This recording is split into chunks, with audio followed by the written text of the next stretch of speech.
My name is Kennedy Protas. I'll be presenting on behalf of Group 1 who are dealing with home automation, and we are able to start and take part in the smart home lighting system. So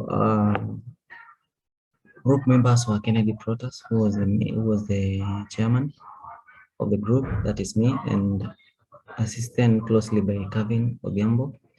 We also had Sharon Towet, Ibrahim Muduri, Sharon Masi, and Clinton Machugu, and their registration number are as shown.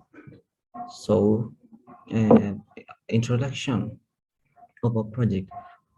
So, home automation is the automatic control of electronic gadgets and components that may be used, let's say, for camera surveillance and lighting or heating in our smart homes.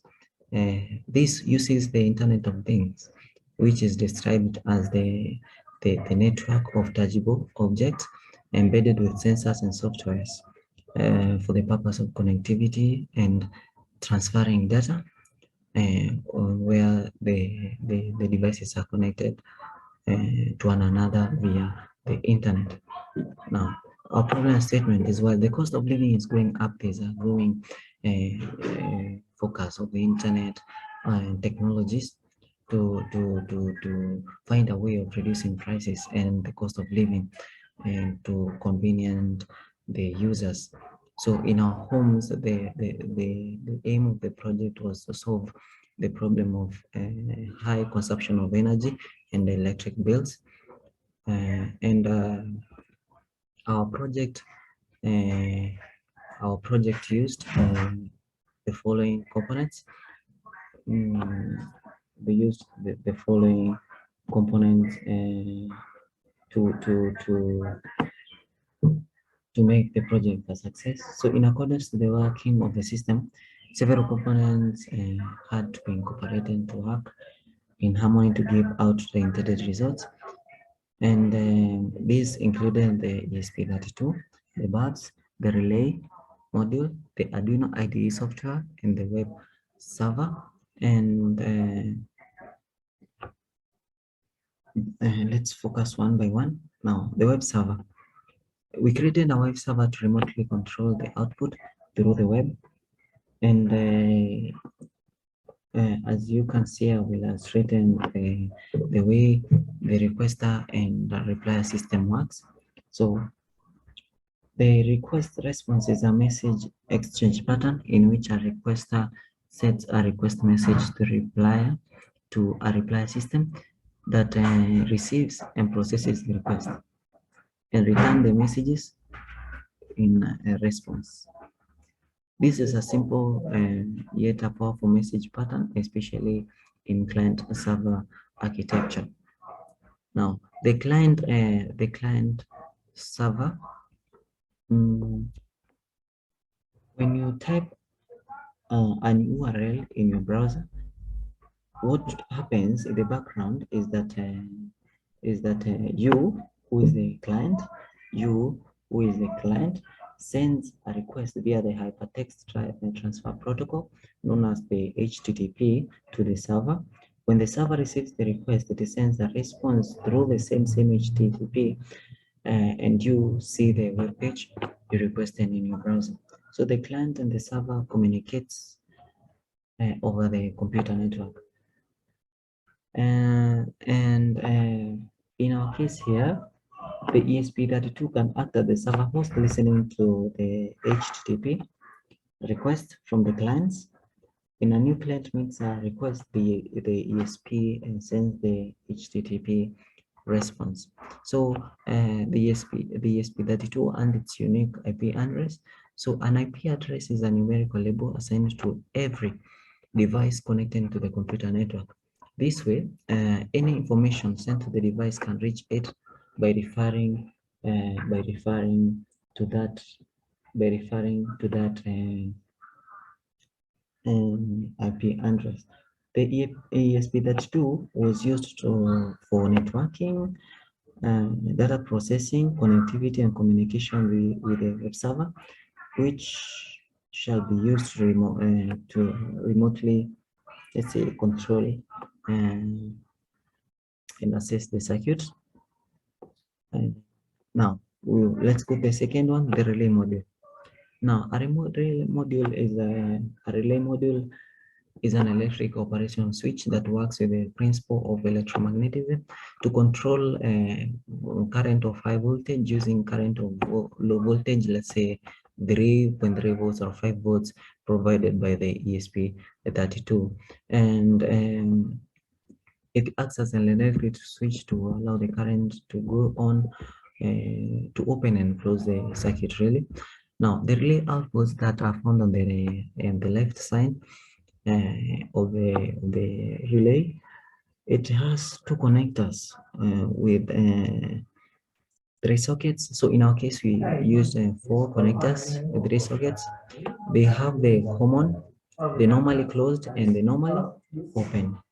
Now, the normally closed configuration is used when you want the relay to be closed by default, meaning the current is flowing unless you send a signal from the relay module to open the circuit and stop the current flow. The normally the normally open the normally open is the works the other way around, and the relay is always open. So the circuit is always open unless you send signal to close it. Now, how to use the relay?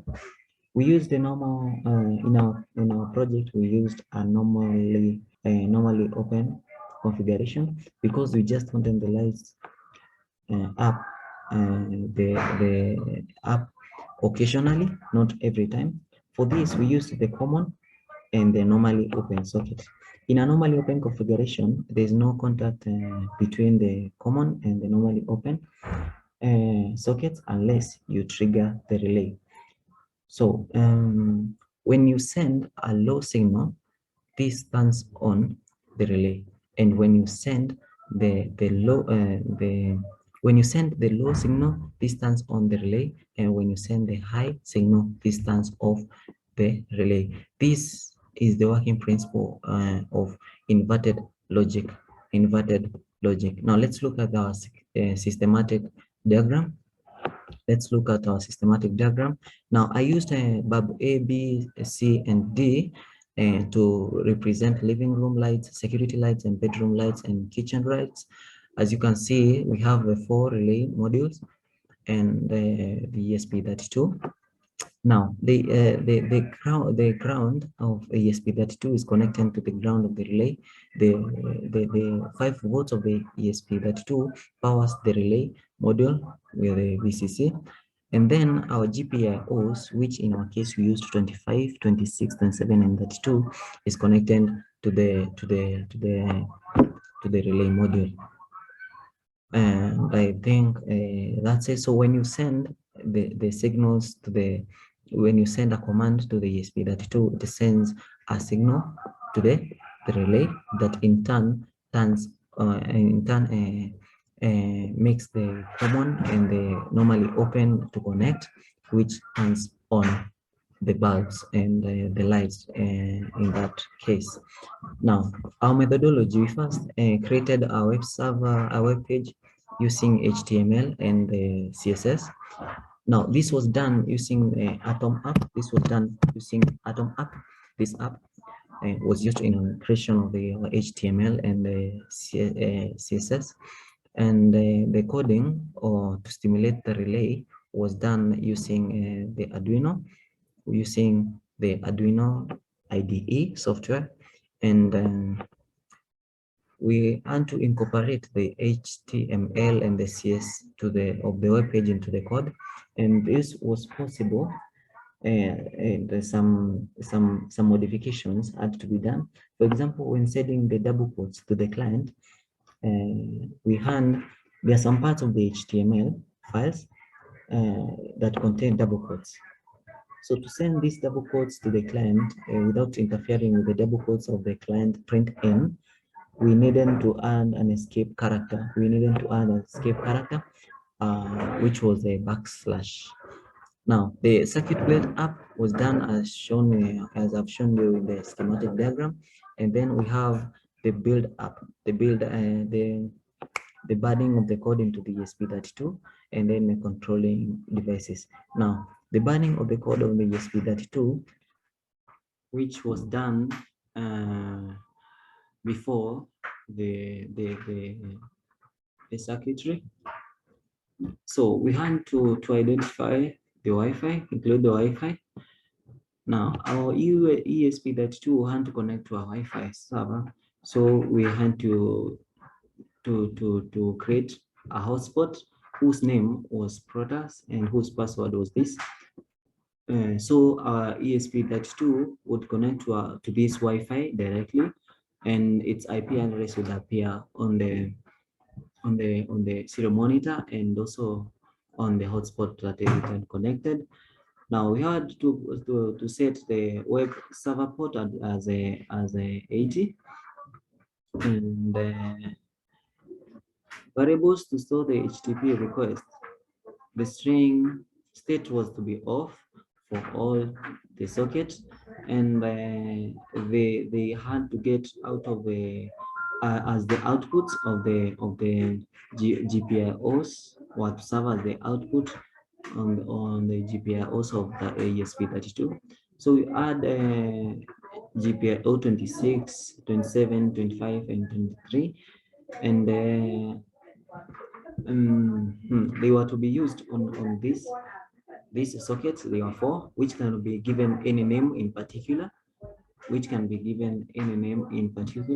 and then we had to identify the variables as the outputs, the four as the outputs, and set the outputs to low. So here we set them high. As you can see, we set them high. This is because of the inverse logic of the relay module. Now, when the ESP32 has connected to the Wi-Fi using the SID, the name and the password, when it has connected with a delay of 500 seconds, with a delay of 500, microseconds, and then print in the Wi-Fi connected, the IP address of the ESP32 that would appear on the serial, or that would appear on the serial monitor, or uh, stroke end would also appear in the hotspot that is providing the ESP32. Now, this most of the parts here we didn't have to alter anything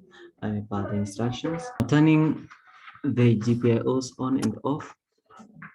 If let's say one of our GPIOs, the GPIO 26, is on, the sitting room state that uses the GPIO 26 will be on.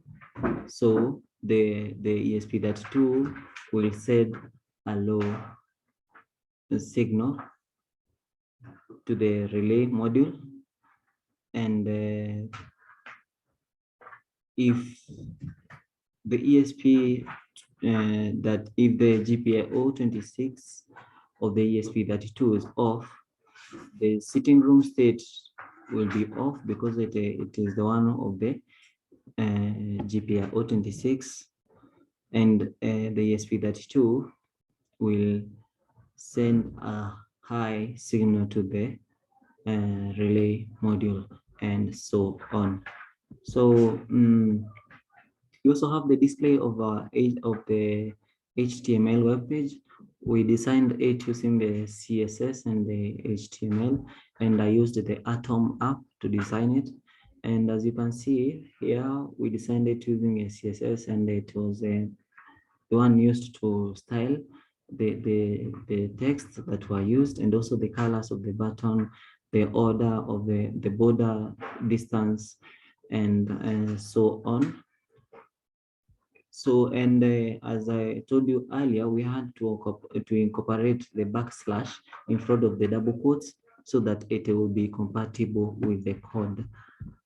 So I guess that's all about our coding, and yeah, that's all about our coding. Thank you.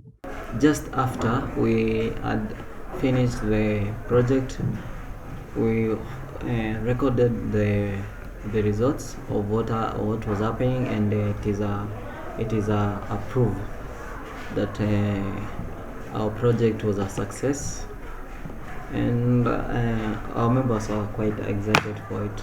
By the way, it was a motivation for them. Thank you. Hello, this is group one. We were working on smart home systems. The phones communicate to the ESP32 through Wi-Fi. As you can see, we have living room security and kitchen light and bedroom lights, and they are all off. So we can try and turn them on and see how it goes. Living room lights are on, okay, and they can also go off.